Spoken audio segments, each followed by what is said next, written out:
আজকে শীতের সকালে ঘুম থেকে উঠেই রওনা দিলাম ভ্যাকসিন দিতে।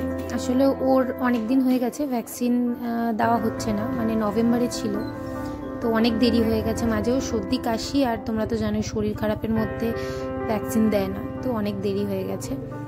তো আমরা তিনজনে বেরিয়ে পড়লাম, বাড়ি থেকে বেশি দূর নয়, কাছাকাছি।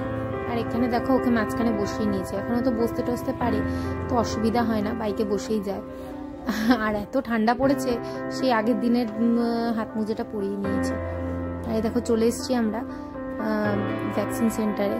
তো এখন চলে যাব ভেতরে, দেখি কি হয়। অনেক সময় ভ্যাকসিন অ্যাভেলেবেল থাকে না, তখন ওরা দিতে চায় না, বলে আবার পরে আবার ডেট দিয়ে দেয়। আর এখানে আসলে ওর খুব মজাই লাগে, কারণ ও এগুলো চড়তে পারে। আর আমরা ভাবছি ওকে একটা কিনে দেবো, কিন্তু ও একটু দাঁড়াতে পারলে তখন কিনে দেবো, কারণ এখানে এগুলো তো ব্যালেন্স পায় না, মাঝে মাঝে পড়ে যায়, তো একটা বিপদ। আর এখানে বন্ধু পাতিয়ে নিয়েছে, বাচ্চাদের তো জানোই।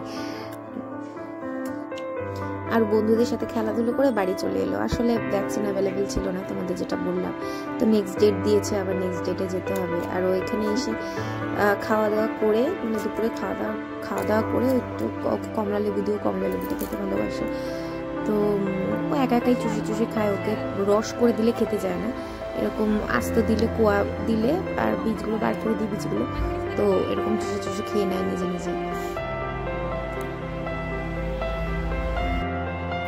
তো তোমাদের ভিডিওটা কেমন লাগলো আমাকে কমেন্ট করে জানিও।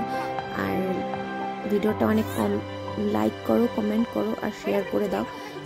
আর আমার চ্যানেলটা ঘুরে আসো আর সাবস্ক্রাইব করে দিও।